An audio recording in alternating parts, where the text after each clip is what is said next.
Welcome to Headliners of Hope. I'm Dr. Sujay, and thank you for sharing this time with us.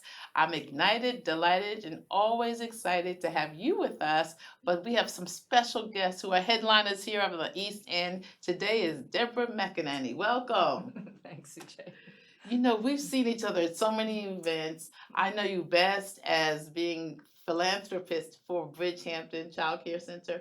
Tell us who you are and your connection to the East End. All right. Well, my husband and I bought a house out here when we were dating Oh my in goodness. 1979, Really? and Sag Harbor softball started in 1976, which is the year we started dating. Okay. And John Leo, and there were a lot of journalists who were all older than us, like 15 or 20 years older than us, and my husband was the ringer, Yeah, okay. and I had never played softball. So it just became our social circle. Oh my And they were goodness. fascinating people. It was Carl Bernstein and Ken Oletta and Yes. John Leo and all these super smart people. And I was in the fashion industry, so I wasn't surrounded by people like I was on Saturday morning. And I Yes. just ate it all up and loved it. I loved And it. we loved it. And then we rented houses for a couple of years, and we got married. We bought, just bought the house, and we've been out here. And when I had children, quite a few years later, and they got old enough for religious training. I wanted a church out here because we wanted to come out here every weekend. Okay, okay. Yeah. So it And makes just sense. incidentally, Sag Harbor softball continues. It's the 49th season. Okay. This weekend is the last season. Wow. How wonderful was that? So tell us about the fashion industry. What did you do? I was a model. I started could modeling tell. when I was 13, and I did photography and fashion shows. Eileen Ford took me when I was 17. Right. Sent me to Europe because you were supposed to be blue-eyed and blonde back then. Yes, yes. It wasn't, cool to be sort of exotic looking. Yes. And she thought, oh, I'll send her to Italy and for 6 months and she'll come back.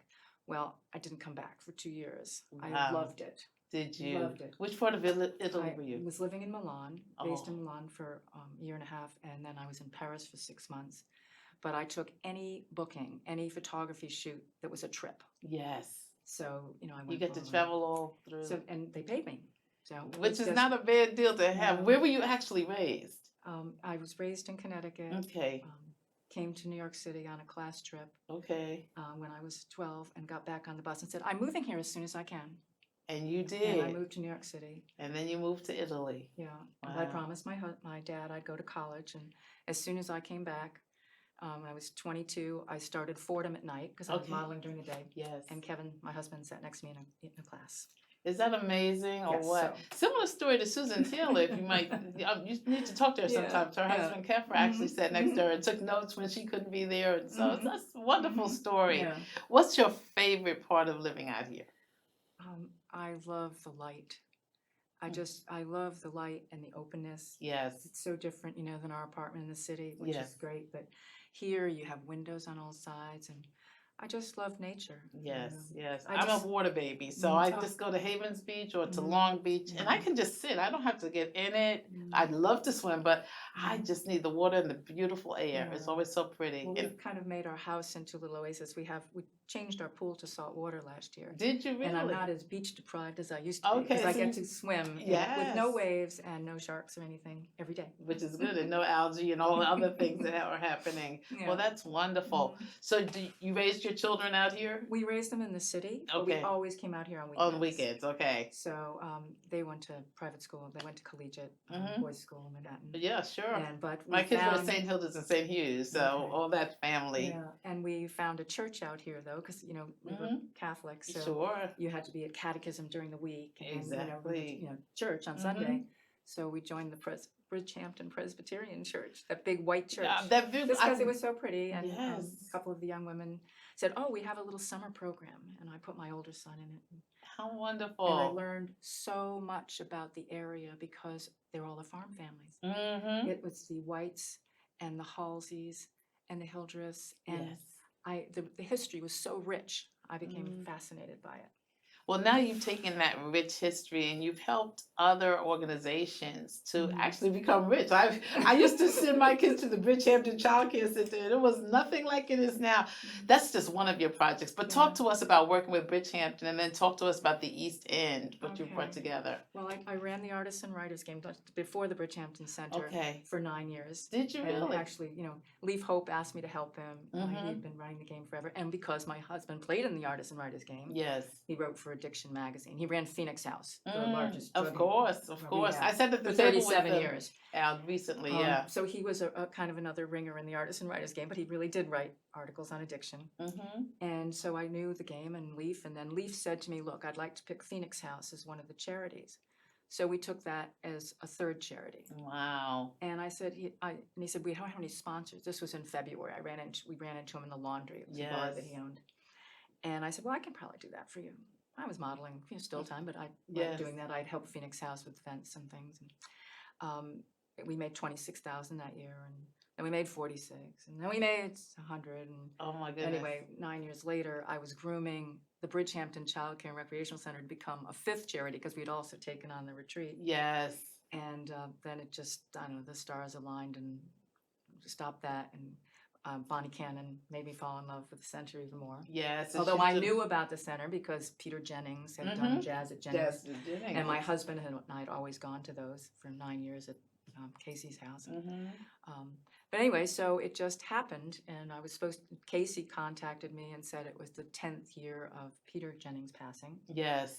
And the center was kind of struggling, and could I help recreate Jazz at Jennings? Well, you recreated it. We got the Watermill Center. It was very exciting. Casey's wonderful.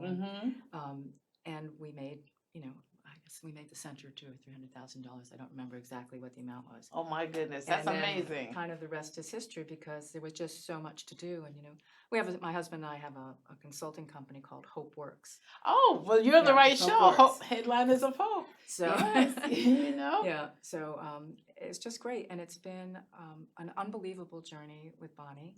So I've seen it grow. It's into a multi-million-dollar enterprise now. Yeah, I mean, I think it was maybe a $500,000 budget when I started. Yes. Bonnie had been there quite a few years, but has really taken it from, it was already growing, but it just, nobody knew it was there. Right. And I was just offended. People would say, I've never heard of it. I said, well, if you ever go from Bridgehampton to Sag Harbor, you pass the Bridgehampton Child Care and Recreational Center. Exactly. They have 6 acres there. Right. Isn't that amazing? And people just didn't know it was there.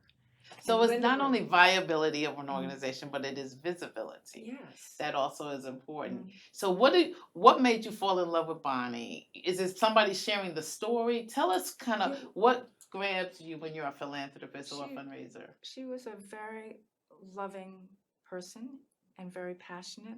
And committed. And loyal. I started right away learning so much that I didn't know about the community out here. Yes. About race.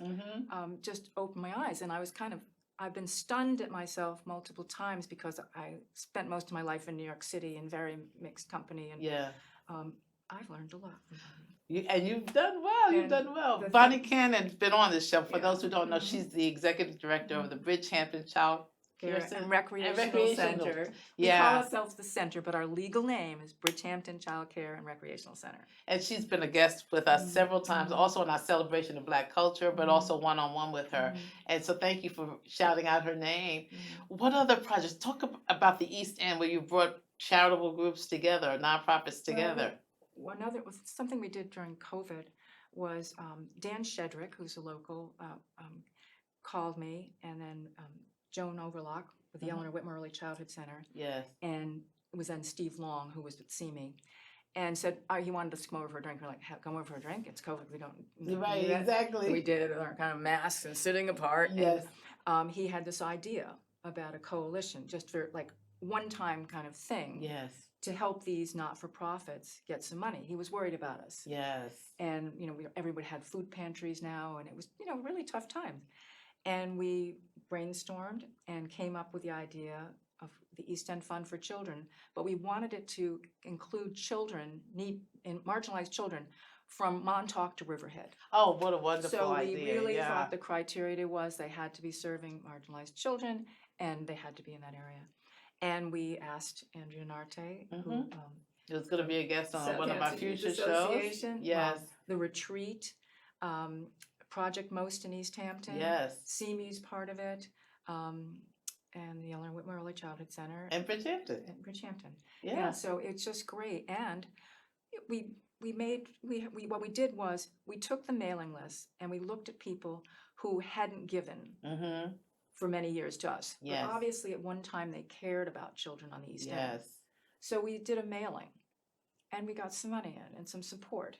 Nice. And then I think it was Dan came up with the idea, of Cinderella. And Cinderella had always been giving to City Meals on Wheels. Okay. And I knew from my church, and I would hear, and from locals, I said, Cinderella's always giving to New York City. We have kids in need out here. Why don't they give here? And spoke to Joe Guerrera, and he said, of course, that's I'm interested. Yes. And this is a great thing. And he did a roundup for us for a month, the first year. And now it's the fourth year, and they've done it all summer. And I was at a recent dinner at the Greek Orthodox Church, the Blue Dream, where the East End received a collective gift, which is also awesome. That's great. So it has legs. Thank you, Joe at Cinderella, and Yusi, who is just loves children and children's art. And our kids from all the organizations paint rocks each year. And actually Beverly Granger, we did some ceramics. Yes. So they have a garden behind the Bridgehampton store dedicated to the East End Fund for Children. There's a bench there with a plaque. I love it. And each year we add, rocks to it. The kids, our closing ceremony this year, check presentation is September 12th. And the kids, they do contests, and we've done a bag each year with different art. How nice. This year's theme for the rocks and all is love, compassion, peace, and kindness. Which is what we need in this world, very much so. World. And we need hope. So let's talk about Hope Works and Headliners of Hope. What are you most hopeful about? Well, I tell you, I am really hopeful about a woman president. Okay. But I also I tell you, this another thing that was turning point. Another thing I love about the Bridgehampton Child Care Center is the Thinking Forward lecture series. Yeah, exactly. That Bonnie started. Yeah, I was there with Brian Stevenson and some others. But I was one of the first, actually, before we were famous. Before you were famous, myself and Reggie Van Lee and Susan Taylor. Reggie and Susan. I remember Susan Taylor back when Yeah, we just called it a speaker series. And she was there in her beautiful white dress, and she had these long fingers. Yes. And she talked about the power of hope. Yes. She's my neighbor across the street. So I loved her. Yes, one was the two Susans. I'm Susan with the Z, so you can remember me. But yeah, just helping people. We saw hope in the center back then. And we said, what can we contribute from whatever worlds we're in? But you've seen a new hope in the center, and you've just kind of brought out the best. If there's a formula, A plus B plus C equals success, what's your A, B, and C? Well, when people call me a fundraiser, I'm not a fundraiser at all. You're a philanthropist? No, not at all. What would you say? I am a friend raiser. I love it. Say that again. I'm a friend raiser. Friend raiser. And what is if I'm passionate about something, I get very enthusiastic about it. Okay. If I'm not, I don't. Okay. And I only do things that I find give me a lot of joy and passion. Yeah, and you do it well, and you do it with a lot. That's what they have at the center. I mean, they do so many different things, so it's always different. I mean, the Thinking Forward lecture series, Equality Matters in Hamptons, you said, what was I hopeful about? Well, when I woke up that next morning after Brian Stevenson, this was August 9th. So Brian Stevenson is the author of Just Mercy, and he's built the Legacy Museum in Alabama. Founded the Equal Justice Institute in Alabama.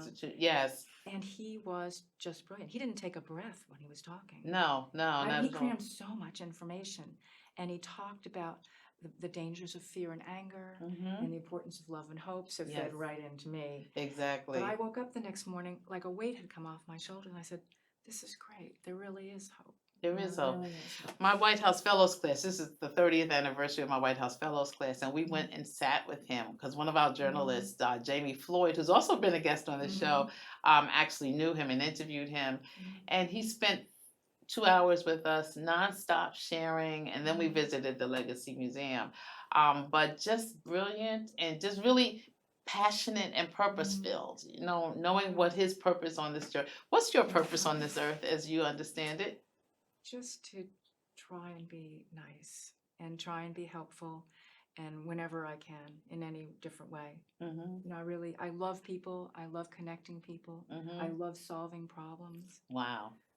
You know, it just, I kind of feed off of it. Mm-hmm. Much to my son's dismay, both of them. Like, Mom, why are you interfering? I said, well, they need help. You know, they need Yes. something. Yes. What, just like, stay out of it, Mom. Don't stay out. No, How many sons do you have? 2. And I do too. 7 years apart. Oh, really? Okay, mine are 3 years apart, but they love coming to Sag Harbor with their girlfriends now. Okay. So they'll visit me with their girlfriends, 32 and 29, you Okay, know. mine are 32. Actually, his birthday was this week, so we're having his birthday party this evening. Okay. And my older one is 39.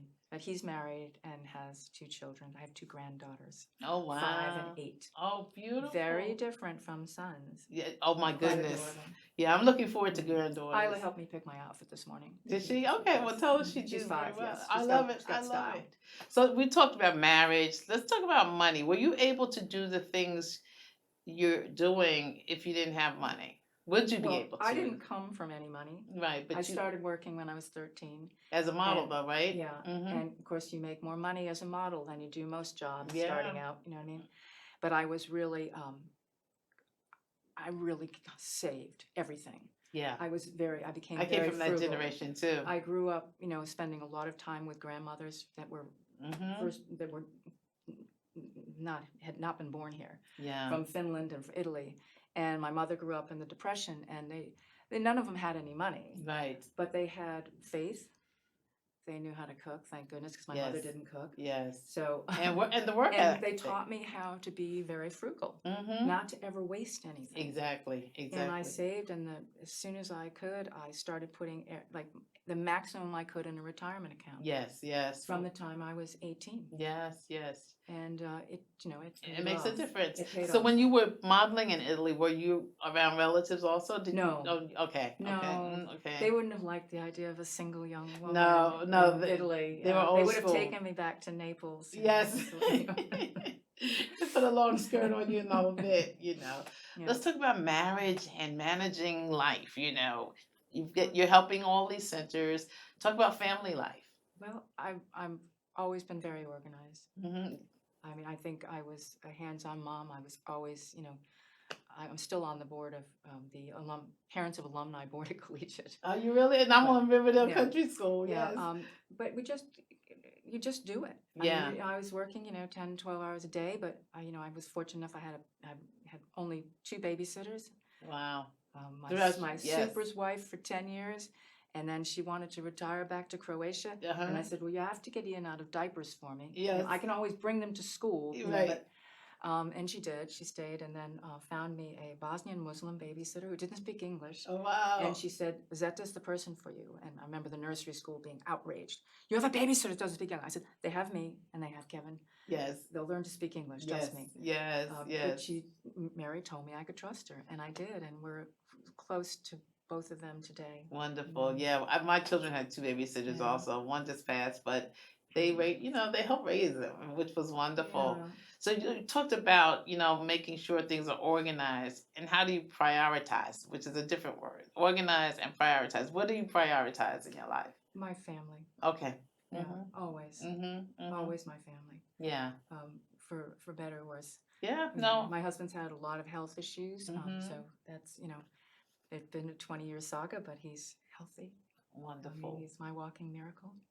What do you do before the day begins? How do you get Oh. ready for a day? Well, I get up with the sun Okay. every day. Mhm. I'm awake. Mhm. And of late, I've been laying in bed with my headphones and my iPad and doing Duolingo for the last 2.5 years. I Really? start my day learning Spanish. Really? Sí. Okay. And Hablas I'm on- español, Sí, señora. sí hablo español. Es Sí. 2 años.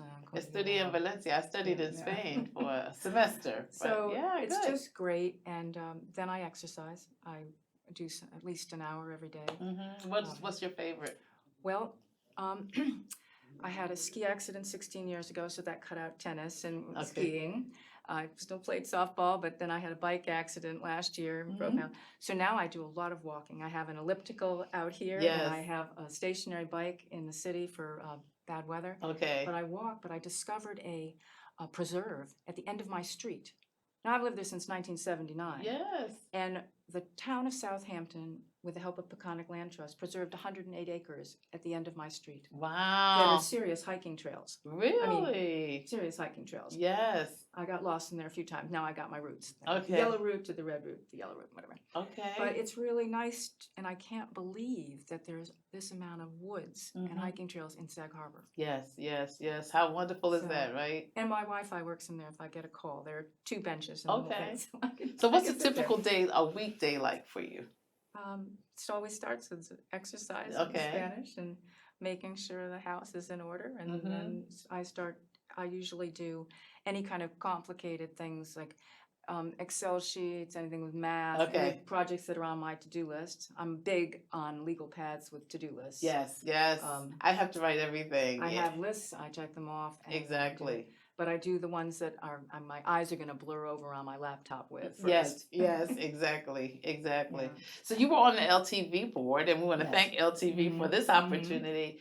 But you've seen it grow as well. So exciting. I tell Michael all the time, I'm so excited to watch it grow. And John and I just Donald and Michael Clark, you know, and Ellen. I mean, there's Lou Sherwood, all of them.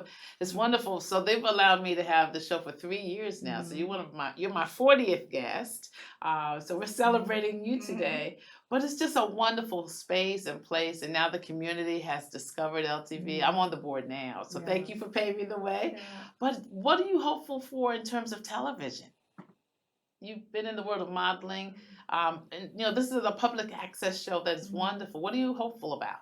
Well, I just think what they're doing with the live jazz is great. I mean, I love John Landis and the jams. I mean, all that. Yes. Of course, I love jazz. Thank you, Peter Jennings, for instilling that in me, 25 years ago. And I just think it's great. I wanted to bring my grandkids to that comedy show with dogs. I thought, oh, that would be cute, but I couldn't get them. Okay, they couldn't get motivated. Okay. I came to a couple of comedy shows here, which were wonderful. A little more adult, but it was good, definitely. But I think it's just wonderful to get the community together, the space. They're fantastic about helping us promote events. Yes. Public TV is a wonderful thing. Yes, it is. We have the center has like a cancer awareness walk coming up on September 21st. Yeah. We have Howard Gospel on October 5th.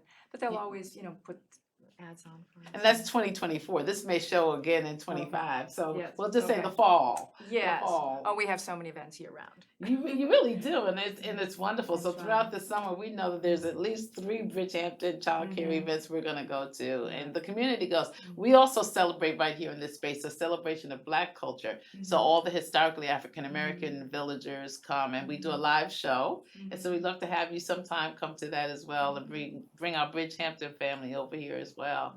But it's wonderful, Yeah, it's been great with the center to connect to the Sans community too. Yes. And learn more about their community.